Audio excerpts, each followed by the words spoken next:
Hello viewers, welcome to another segment of Ravadel Care Foundation. I remain your humble host, Reina Mohammed, and I'm live with Dr. Gaston Temena. today's World Rabies Day, and the theme for this year is breaking rabies boundaries. The theme emphasizing on the urgent need to break barriers that are frustrating the effort to eliminate rabies globally, geographical, social, and the economic challenges. Dr. Gaston, what do you Yes. have to say about the World Rabies Day?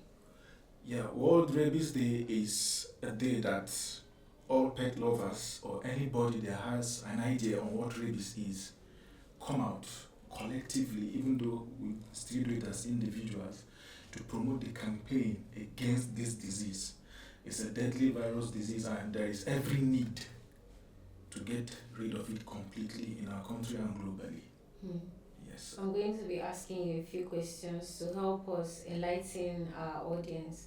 What is rabies and how does it affect the nervous system? Okay, rabies is the name of the disease caused by a virus called Lissa virus. Now, there are also local names. Rabies is the English name. There is, in Hausa, they call it Haukankare. In Igbo, they call it Ria Inkita. I'm not too conversant with the one of Yoruba, but it has a local name too. Now, this virus attacks the central nervous system. Now, this is how it occurs. If there's a successful bite from a dog or cat or a bat that harbors this rabies virus in the saliva, the rabies virus will get attached to peripheral nerves and travel to the central nervous system where it will colonize the brain as its own. That means you, the victim, is no longer in charge of your own central nervous system. That is how it affects it. It colonizes it completely. And this is how rabies is transmitted. Yes. Which animals are commonly associated with the diseases? Primarily our companion animals, even though we have some in the wild, like our dogs, our cats that we keep at home, and some that we don't keep but they come, like the bats, mostly in rural areas. What can we do to prevent this rabies, particularly in pets? As dangerous as this disease is, prevention is very simple. All you need to do is prompt vaccination of your pet on time. This way, rabies can be eliminated and prevented as well. So there are different types of vaccines, and rabies vaccine is part of them. Yes, part of the preventable disease is rabies vaccine. Yes, Okay. the shot is given once a year.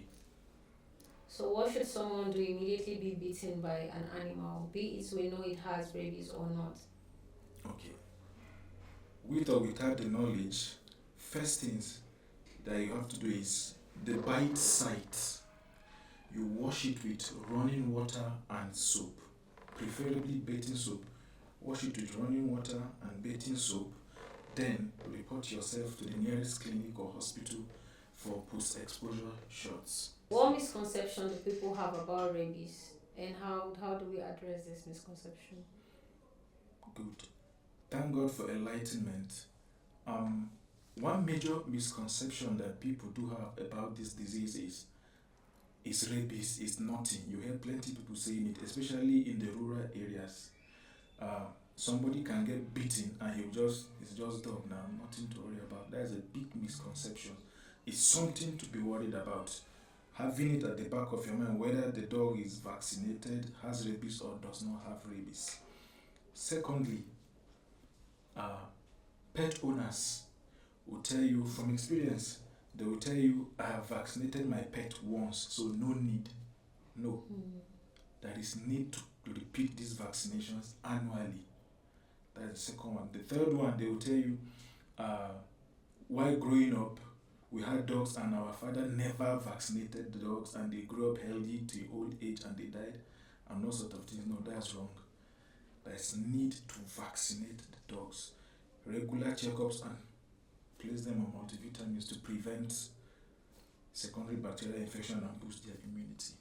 There's always a question I wanted to ask. If you have a pet that already has rabies, is it curable? No, That's the end. rabies from now does not have a cure. If there is somebody you know that has a pet that has rabies, it's a matter of public health significance.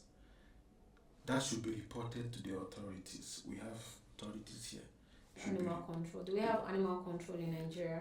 We are supposed to. And there was a time where we had and they were functional, but unfortunately, the way the country is. Do you think it's important to have this animal control agency? It's paramount, very important. I've always wondered about the pets on the street. Yes, now those pets roaming freely on the streets that we call stray pets, either stray dogs or stray cats, they are the major transmitters of this rabies virus. They can roam about, pick it up, then meet a human or another pet and bites. There you have a transmission. I also wanted to ask a question. Yes, please. Have you ever had to come in contact with somebody that has rabies? Have you seen it firsthand? What are the symptoms and how do you recognize it in a human? I've seen a person firsthand who has rabies, a human, but I've seen dogs with rabies firsthand. Back in school, we had this lecturer that did an experiment. We brought in a rabid dog and confined in the same space with a clean dog. The rabid dog beat the clean dog. 2 days later, the practical dog came down with classic signs of rabies. Yes, and in situations like that, what you do is euthanasia.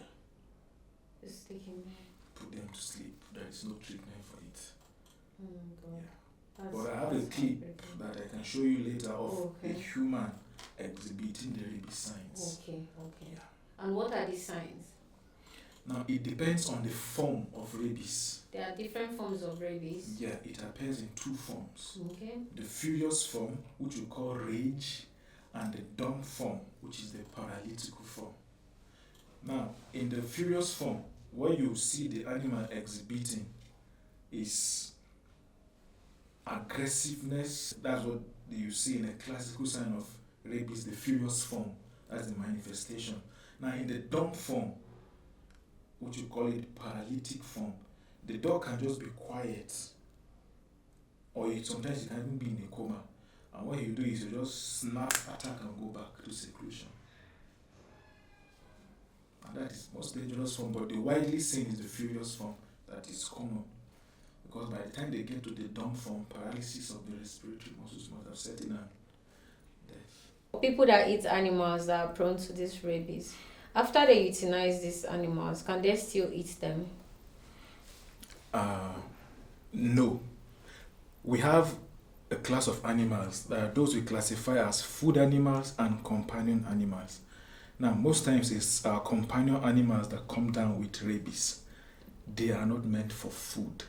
So please, no consumption of companion animals, dead or alive, or anyhow. Okay. Even in coma, leave them alone. There is need for this campaign, truly. There is need for this. There is need for us to break the barriers. There is need for us to fight against the barriers that are frustrating the effort to eliminate rabies globally. You've heard from Dr. Gaston the importance of this and how it would affect you. Even if you're walking on the road, the stray dogs too can harm you. We need to start taking measures. We need to start preventing all of these things. If you have a way to contact any of the necessary bodies that can take this up, be it the vets close to you, be it the owners of the dogs, be it your friends that have dogs, you need to start advising them to vaccinate their dogs. You need to start pushing for the health of these animals, because I just realized from what Dr. Gaston said that when your pets are healthy, you are also healthy. We need to start following up with these things, and I'm pleading to the government of Nigeria to create us animal control agencies. It is very, very important, because if we have these bodies in place, we would not have to do a whole lot of campaign about this. There is already a body that we can walk up to directly. Thank you so much for your time, Dr. Gaston. It's been so enlightening. Pleasure. Thank you so much, viewer, for joining me on another section. I remain your humble host, Reina Mohammed. I'll see you some other time.